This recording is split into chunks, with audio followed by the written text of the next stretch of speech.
Nagpasalamat si Vice President Sara Duterte matapos siyang paboran ng Korte Suprema sa usapin ng impeachment.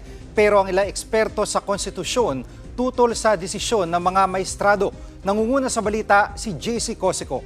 JC, bakit sila tutol sa desisyon ng SC at ano pang pwedeng gawin dito ng Senado?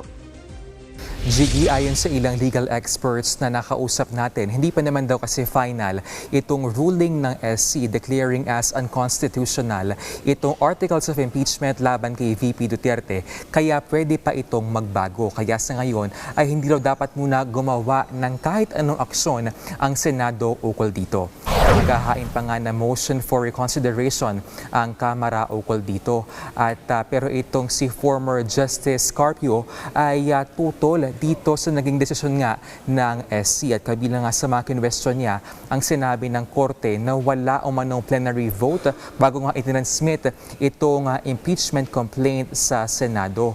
Higit 1/3 nga ng Kamara ang pumirma dyan sa impeachment complaint laban kay VP Duterte. Narito po ang pahayag ni Justice Carpio.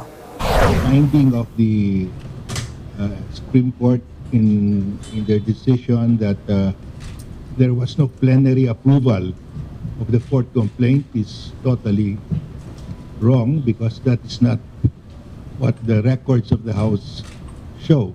There was an actual action, actual vote by the plenary to send the fourth complaint to the Senate. It's only executory but not yet final.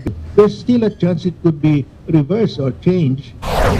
Dagdag pa ni Carpio, hindi rin pwedeng i-apply dyan sa ika-4 na impeachment complaint itong 1-year bar rule at sinigundahan naman yan ng isa sa mga may akda ng 1987 Constitution na si Attorney Christian Monsod.